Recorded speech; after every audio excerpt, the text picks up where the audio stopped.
Friends, நான் தான் உங்கள் லிங்கேஸ்வரி பேசுகிறேன். நான் ரொம்ப சூப்பராக இருக்கேன். நீங்களும் சூப்பராக இருப்பீங்கன்னு நம்புகிறேன்.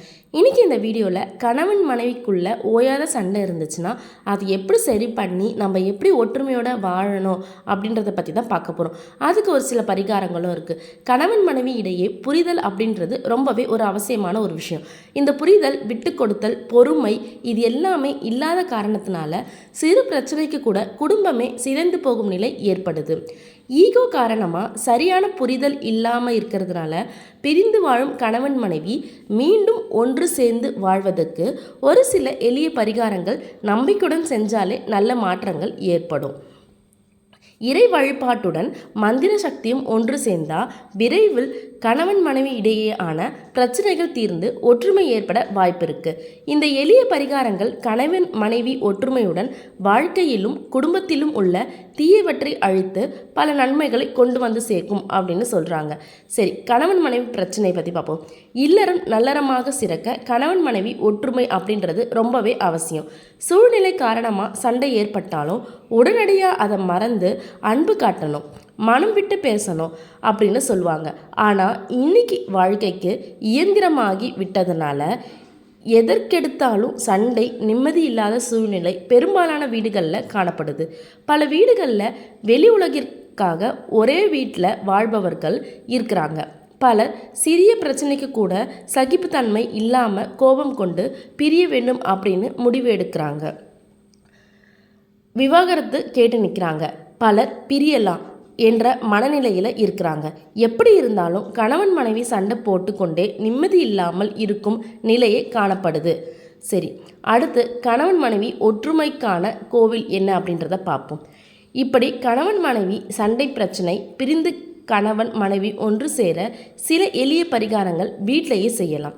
பிரிந்திருக்கும் கணவன் மனைவிக்குள்ள ஒற்றுமை ஏற்பட திருவாரூர் மாவட்டம் குடவாசலில் இருக்கிற ஸ்ரீ வைகுண்ட நாராயண பெருமாள் கோவில், திருவாஞ்சியம் கோவிலுக்கு சென்று வழிபடலாம். இதே போல் திருச்செங்கோடு அர்த்தநாரீஸ்வரரையும் வணங்கி வந்தால் விரைவில் தம்பதிகள் ஒன்று சேரலாம் அப்படின்னு சொல்கிறாங்க. சரி, அடுத்தது ஒன்று சேர என்ன பரிகாரம் இருக்குது அப்படின்றத பார்ப்போம். கணவன் மனைவி இடையே இருக்கும் பிரச்சனைகள், கருத்து வேற்றுமை நீங்கி குடும்பத்தில் ஒற்றுமை நிலவ ஒரு கண்ணாடி டம்ளரில் தண்ணீரை எடுத்துக்கொண்டு பூஜை அறையில் போய் அமைதியாக உட்காரணும்.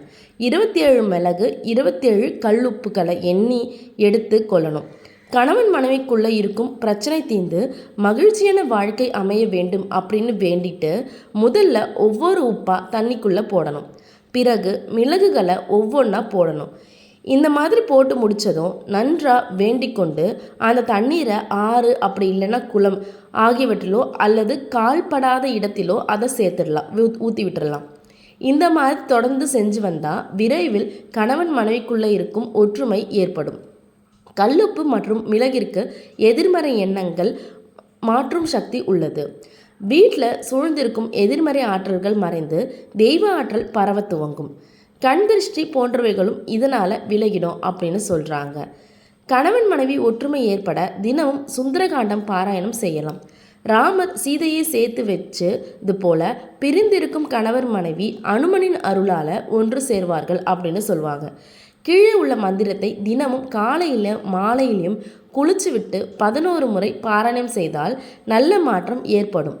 இந்த சக்தி வாய்ந்த மந்திரங்களை எத்தனை முறை முடியுமோ அத்தனை முறை செஞ்சால் வாழ்க்கையில் நல்ல மாற்றங்கள் ஏற்படும். இப்போது அது என்ன மந்திரம் அப்படின்றத உங்களுக்கு ஸ்க்ரீனில் சொல்கிறேன், பார்த்துக்கோங்க.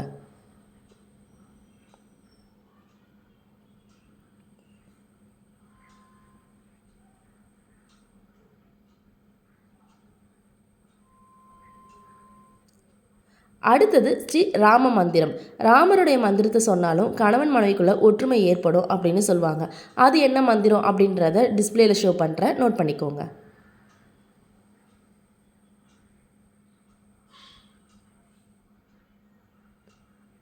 சரி, அடுத்தது விஷ்ணு சகஸ்ரநாமம்.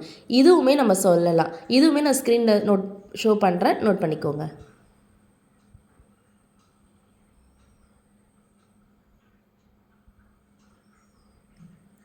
சரி, அடுத்தது அர்த்தநாரீஸ்வரர் மந்திரம். அதையுமே நான் ஸ்க்ரீனில் ஷோ பண்ணுறேன், பாருங்கள்.